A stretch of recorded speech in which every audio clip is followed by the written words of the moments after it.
ಸಭೆಯಲ್ಲಿ ಮಾತನಾಡಿ ಒಂದು 3 ಬಹಳ ಪ್ರಮುಖವಾದಂಥ ಇವತ್ತು ವಿಚಾರಗಳನ್ನು ಇವತ್ತು ಕೇಂದ್ರ ಸರ್ಕಾರ ಜಾರಿಗೆ ತಂದಿದೆ.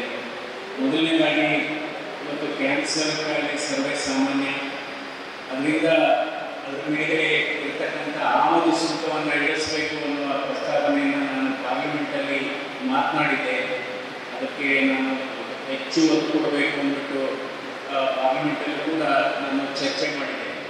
ಇವತ್ತು ಕೇಂದ್ರ ಸರ್ಕಾರ ಕ್ಯಾನ್ಸರ್ ಔಷಧಿಗಳ ಮೇಲೆ ಇದ್ದಂಥ ಆಮದು ಶುಲ್ಕವನ್ನು ಇವತ್ತು ಮುಕ್ತ ಮಾಡಿದೆ, ವಿನಾಯಿತಿ ಕೊಟ್ಟಿದೆ.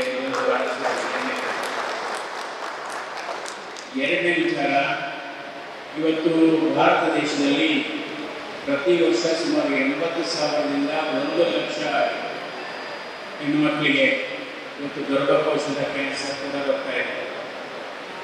ಈ ವಿಚಾರದಲ್ಲಿ ಈಗ ಗರ್ಭಕೋಶದ ಕ್ಯಾನ್ಸರ್, ಗರ್ಭಕಂಠ ಅಂತ ಹೇಳ್ತೀವಿ, ಸರ್ವೈಕಲ್ ಕ್ಯಾನ್ಸರ್ಗೆ, ಅದನ್ನು ತಡೆಗಟ್ಟಲಿಕ್ಕೆ ಇವತ್ತು ಲಸಿಕೆಗಳು ಬಂದಿದೆ.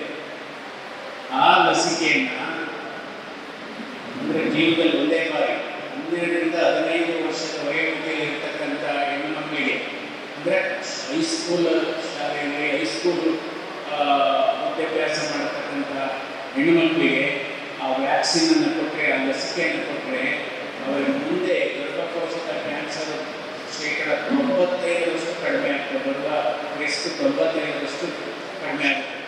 ಇದರ ವಿಚಾರ ನಾವು ಪಾರ್ಲಿಮೆಂಟ್ ಸ್ಟ್ಯಾಂಡಿಂಗ್ ಕಮಿಟಿನಲ್ಲಿ ಮತ್ತು ಸಂಸತ್ತಿನಲ್ಲಿ ಕೂಡ ನಾನು ಸುದೀರ್ಘವಾಗಿ ಇದರ ಬಗ್ಗೆ ಒತ್ತಾಯ ಮಾಡಿದ್ದೆ.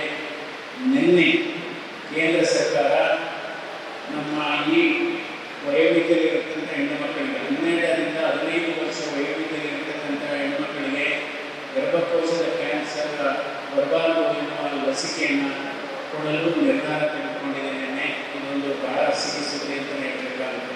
ಅದು ಉಚಿತವಾಗಿ ಈ ಲಸಿಕೆಯನ್ನು ಹೆಣ್ಣುಮಕ್ಕಳಿಗೆ ಕೊಡ್ತಕ್ಕಂಥ ಒಂದು ಅಭಿಯಾನ ಪ್ರಾರಂಭ ಆಗುತ್ತೆ.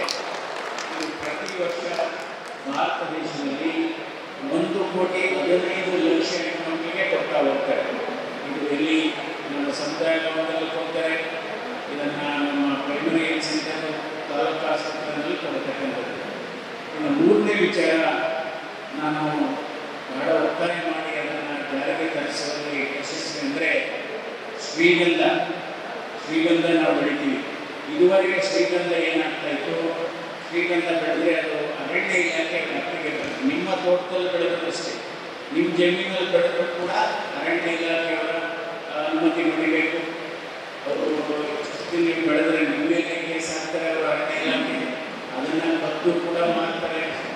ಇವತ್ತು ನಿಮ್ಮ ತೋಟಗಳಲ್ಲಿ ಬೆಳೆದಂಥ ಶ್ರೀಗಂಧದ ಮರಗಳನ್ನು ಅದು ಕೃಷಿ ಉತ್ಪನ್ನ ಅಂತಲೇ ಪರಿಗಣಿಸಬೇಕು. ತೋಟಗಾರಿಕೆ ಉತ್ಪನ್ನ ಅಂದರೆ ನಿಮ್ಮದು ಅಂತ ನೀವೇ ಅದನ್ನು ಬೆಳೆಸಿ ಅದನ್ನು ಮುಕ್ತ ಮಾರುಕಟ್ಟೆಯಲ್ಲಿ ಮಾಡತಕ್ಕಂಥ ಒಂದು ಕಾನೂನನ್ನು ಇವತ್ತು ಕೇಂದ್ರ ಸರ್ಕಾರ, ನಿರ್ಮಲಾ ಸೀತಾರಾಮನ್ ಅವರು, ಕೇಂದ್ರ ಆರ್ಥಿಕ ಸಚಿವರು ನಮ್ಮ ಒತ್ತಾಯದ ಮೇರೆಗೆ ಬಜೆಟ್ ಸಂದರ್ಭದಲ್ಲಿ ಘೋಷಣೆ ಮಾಡಿದ್ದಾರೆ. ಮುಂದೆ ಅದು ಜಾರಿಗೆ ಬರುತ್ತೆ. 1 ಎಕರೆನಲ್ಲಿ ಶ್ರೀಗಂಧ ಬೆಳೆದರೆ ಅಂದರೆ ಸುಮಾರು 15 ವರ್ಷ ನೀವು ಆದರೆ ಅದು 1 ಎಕರೆಗೆ 5 ಕೋಟಿ ರೂಪಾಯಿಯಷ್ಟು ಆದಾಯ ಬರುತ್ತೆ. ಇದೊಂದು 3 ಪ್ರಮುಖ ವಿಚಾರಗಳನ್ನು